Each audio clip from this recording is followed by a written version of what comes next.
ربنا لا تؤاخذنا إن نسينا أو أخطأنا ربنا ولا تحمل علينا إصرا كما حملته على الذين من قبلنا ربنا ولا تحملنا ما لا طاقة لنا به واعف عنا واغفر لنا وارحمنا أنت مولانا فانصرنا على القوم الكافرين صدق الله مولانا العظيم.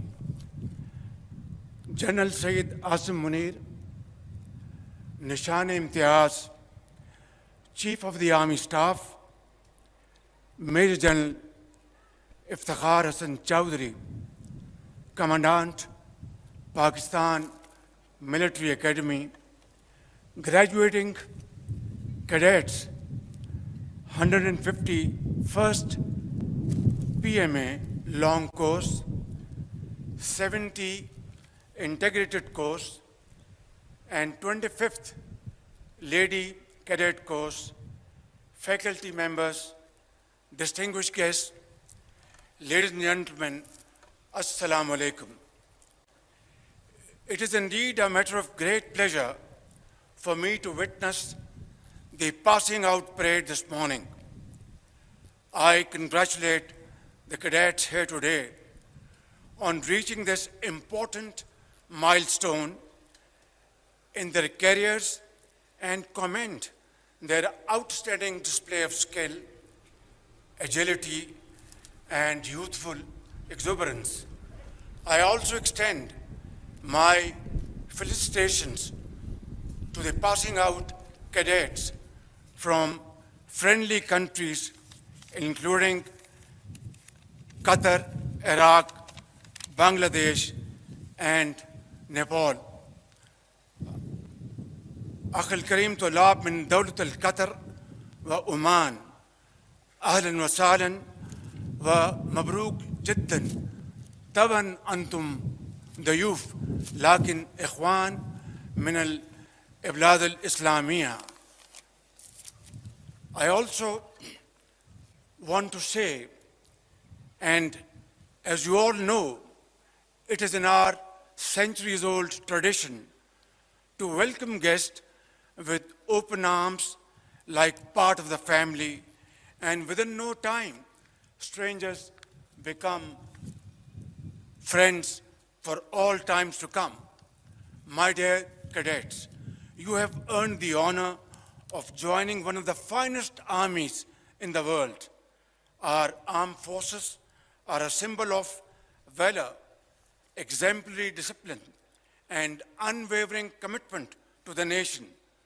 Your journey here at this esteemed academy is only the continuation of a long legacy of your predecessors who crossed oceans in the defense of their faith and belief. Today, you have been transformed into the custodians of the vision of our great Qaid, Muhammad Ali Jinnah, and his golden principles of faith, unity, and discipline. So, wear this uniform with pride, for you are part of an elite service, adored by the nation and respected globally for its professionalism and courage. Let this be your driving force as you become the best of the best. Ladies and gentlemen, after a period of economic stagnation, Alhamdulillah, Pakistan is taking bold strides toward visible economic recovery. Although it's a long journey, full of challenges, but inshallah, with your prayers and Allah Almighty's blessings, we will negotiate our way forward with a sense of great vision and commitment. Our efforts are yielding results, achieving significant milestones in attracting foreign investment to key sectors such as mining, energy, agriculture, livestock, IT, and defense production. On the diplomatic front, we have reinvigorated old and time-tested friendships while building new partnerships to expand our global outreach. As a non-permanent member of the United Nations Security Council for the term 2025-26, Pakistan is fully committed to advancing global peace and security and upholding the UN Charter. In fact, at even and every given opportunity and platform, we have raised our voice in support of the innocent people of Palestine, whose demand for a free and sovereign state has been sanctified in numerous UN resolutions. Ladies and gentlemen, Afghanistan is our neighboring country, and it is our earnest desire to live in peace with them for all times to come. Unfortunately, despite our best and sincere efforts, terrorist activities continue to emanate from Afghan territory. In this behalf, we have made lots of efforts. Our Deputy Prime Minister visited Kabul a few days ago, and we shall continue our efforts to have better relations and understanding with our brotherly and neighborly country, Afghanistan.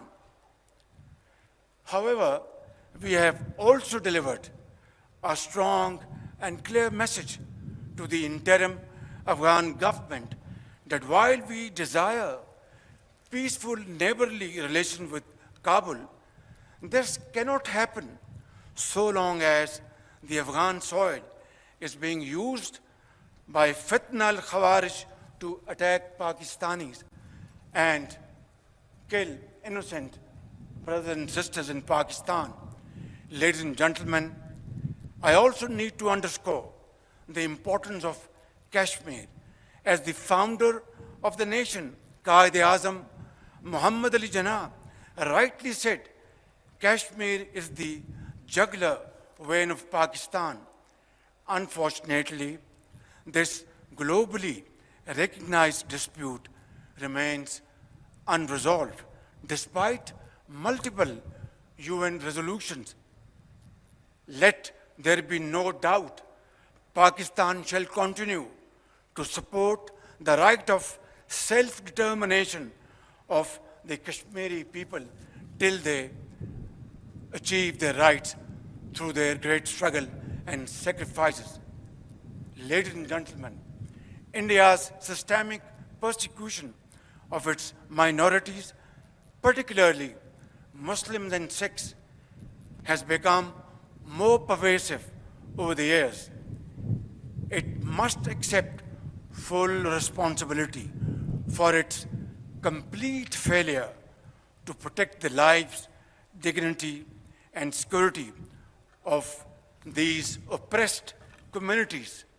Pakistan, on the other hand, has always condemned terrorism in all its forms and manifestations. As the world's frontline state, that is Pakistan, against terrorism, we have endured immense loss with our 90,000 casualties and economic losses beyond imagination exceeding $600 billion. Who would understand this searing, excruciating pain better than we Pakistanis?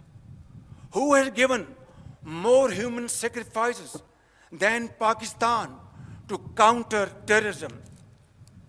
Which country of the world has suffered more economic losses than Pakistan to the tune of $600 billion to fight and defeat terrorism. I think, ladies and gentlemen, there cannot be a more powerful manifestation of our commitment that we would not tolerate any kind of terrorism of any hue and color. And that has been demonstrated beyond any ray of doubt. On the contrary, our eastern neighbor continues a pattern of exploitation, leveling baseless allegations and false accusations without credible investigation or verifiable evidence. The recent tragedy in Pahalgam is yet another example of this perpetual blame game, which must come to a grinding halt. And now, continuing with its role as a responsible country, Pakistan is open to participate in any neutral, transparent, and credible investigation. Ladies and gentlemen, I must also mention here that water is a vital national interest of Pakistan, our lifeline. And for our 240 million people, let there be no doubt at all, its availability would be safeguarded at all cost and under all circumstances, inshallah.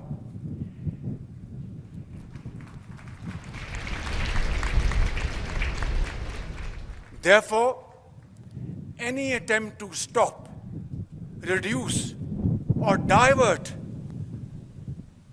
the flow of water belonging to Pakistan under the Indus Waters Treaty would be responded to with full force and might, and nobody should remain under any kind of false impression and confusion. Our valiant armed forces remain fully capable and prepared to defend the country's sovereignty and its territorial integrity against any misadventure, as clearly demonstrated by its measured yet resolute response to India's reckless incursion in February 2019. Therefore, I would like to make it clear in all humility, but with fullest confidence at my command, on behalf of the people of Pakistan and our armed forces, that nobody should make any mistake about it. Dear guests, this nation of 240 million people stands united by and behind our brave armed forces and ready to safeguard every inch of our homeland, Pakistan. And let this message be loud and clear for all and sundry. Peace is our preference, but must not be construed as our weakness. We will and we shall never compromise on our dignity and security of our beloved Pakistan. We also affirm Pakistan's unwavering commitment to playing a responsible and constructive role on the global stage. In the pursuit of this mission, we have not wavered, as we believe in the unity of the human race. Dear cadets, this morning, as you go forth with dignity, honor, and resolve to join the officers' cadre, please always keep in mind that your primary obligation for the rest of your lives would be to safeguard your motherland, Pakistan. Therefore, prepare yourself exceedingly well and train your men and women to undertake this task with unwavering commitment. I am confident that through the strength of your character and impeccable display of commitment, you will continue to uphold the traditions of your glorious institution. Finally, I would like to submit, खूने दिल दे के निखारेंगे रुखे बरगे गुलाब, खूने दिल दे के निखारेंगे रुखे बरगे गुलाब, हमने गुलशन के तहफ़्फ़ुज़ की कसम खाई है। पाकिस्तान आर्मी जिंदाबाद, पाकिस्तान पाइंदाबाद।